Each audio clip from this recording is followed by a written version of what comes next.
Si Judas ay nagtraidor kay Jesus. Ngunit he was a disciple of Jesus for 3 years. Ang tanong, ligtas ba siya o hindi?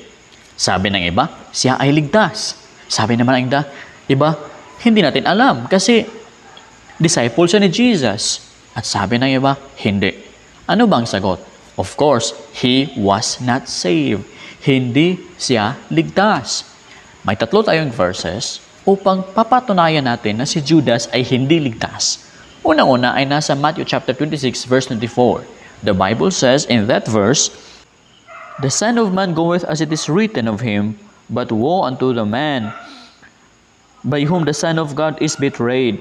It had been good for that man if he had not been born." Kawawa daw ang tao na nagbetray, nagtraidor kay Jesus. Mas mabuti pa sa kanya na hindi siya isinilang. Kasi God will surely punish him. Ngayon, saan ba si Judas? Of course, nasa hell na si Judas.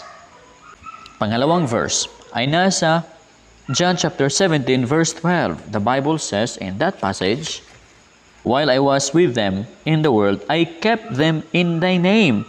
Those that thou gavest me, I have kept, and none of them is lost, but the son of perdition, that the scripture might be fulfilled." Yung mga taong ibinigay ng Ama kay Jesus, wala talagang nawala. Ngunit, ang son of perdition, ang son doomed to destruction, si Judas, of course, he was lost. At saka pangatlo, ay nasa Luke chapter 22 verse 3. Very clear ito mga kapatid. Si Judas talaga ay hindi ligtas. Sabi sa Biblia, "Then entered Satan into Judas, surnamed Iscariot, being of the number of the 12. The Bible says, Satan entered into Judas. Na demon-possessed si Judas. Ano bang ibig sabihin nito? Si Judas ay walang Holy Spirit sa kanyang heart. Si Judas ay walang Holy Spirit sa kanyang heart.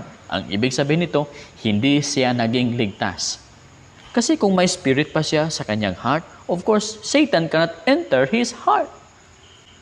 Kasi mas malakas, mas makapangyarihan ang Panginoon, ang Holy Spirit, kaysa kay Satan. Kaya nga sinasabi sa 1 John chapter 4 verse 4, "Ye are of God, little children, and have overcome them, because greater is he that is in you than he that is in the world."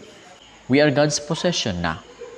At we can overcome, we can defeat the challenges of this world kasi ang Holy Spirit na nasa ating puso ay greater, more powerful than he that is in the world, kaysa kang Satan na nasa sanlibutan. Kaya mga kapatid, kung ikaw ay ligtas na, may Holy Spirit na sa puso mo, imposible talaga na si Satan ay makapossess pa, magka-enter pa sa iyo. Kasi ang Holy Spirit ay more powerful kaysa kay Satan.